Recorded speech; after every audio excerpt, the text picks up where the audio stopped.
This poem is called Second Best. Now, I don't even know where I ought to begin. Should I be standing up or taking a knee for this thing? For in a world where there's no lack of hate or spin, I pray for a world going back to him. Now, I remember when I used to turn on my TV and be startled and amazed by what I'd see. I'm talking Scooby-Doo, the Cramp Twins, Harry Potter, and Tracy Beaker. But now, all TV's got going for it are sexual creepers. I miss the days a door was used to get into a bungalow for Saturday views, but now they're used to go through for abuse. For women with aspirations and dreams and determination and drive to be part of a team, to go into a lounge of lust and lies, to go into a dungeon of demons in disguise, promising to fix their career like a phone in rice. Is it fair to see a woman only succeed at the whims of he and others like Weinstein? Their bodies in trouble, used as currency. Self-esteem in rubble, gone in a breeze. The rich in their bubble doing as they please. Is that just to you? Because it ain't just to me. And now for Halloween, you see kids dressing up as ghosts because their fathers took their white cloaks off and began to boast that their leader Trump be preaching privilege coast to coast. And now they got their faces out, truly doing the most against black mans with even blacker hands, grinding day and night in the promised land, only then to be pulled over by Dave and Dan and popped a cap in their back and then shipped to the can. This formation and creation of all these great nations, of men at different stations, of free men and slaves, that's discrimination. Of societies with fake piety, dressing up white males as deities, sitting in the mansion sipping chamomile tea, whilst the world burns near and far. Yo, have you heard of what's going on in Rohingya? Yo, I thought she got that Peace Nobel Prize. It means as much as the peace serves to me as a side. And whilst I pour my heart out for that group in despair, has it ever crossed your mind to do ask of others in fear? Whilst I pour my heart out for that group in despair, have you ever stopped to think of the others in fear?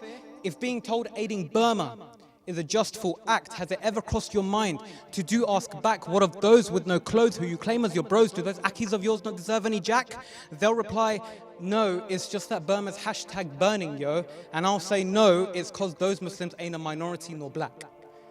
Minority or black or a woman, let me pause and pray for you, for your just cause. In a world of equals, you're below the rest. In a world of birds, the dirt's your unholy nest. In a world of calm, there's no relax or rest. White males may pass, but you're still taking the test, because ultimately, you're second best.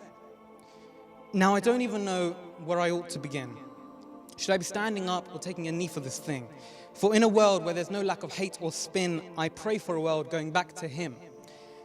Him being a man of pure belief, of principles and morals in the face of grief. Against the tyrant, his faith he keeps, with thoughts to gain faith and drain injustice, and have it lain in the plains through his pain, that man, Hussein. Now, they're keen to make it seem that Islam favors the non-black, and I may have agreed if it weren't for the clapback of Hussein on the dirt of Iraq, where he stood against the thousands and tested his luck, one God and his people, no black or white. A religion of pure conviction for the dark and the light. Yet, even today, you will see groups and troops that do hide away the struggles of blacks and minority in the news. Mogadishu who? And you expect them to rue? Just be glad that they weren't a minority too. But the fact is, Hussein's message still stands huge. His stand in Karbala for us all still rings true. Peace, guidance, faith, and pray. Solidarity and support's the only way. Stand up to injustice, whatever they say. A 6-month-old baby skewered to death, and that man stays upright until his final breath, and that man stays strong to fight those that do slay, then it's us man's duty to fight injustice today.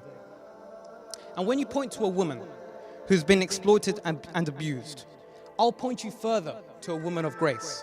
Each other's problems are mutual, that I'm conceding, but the story still stands of what this lady did face, out of place, veil, defaced, tortured, seen slaughter, and of no base.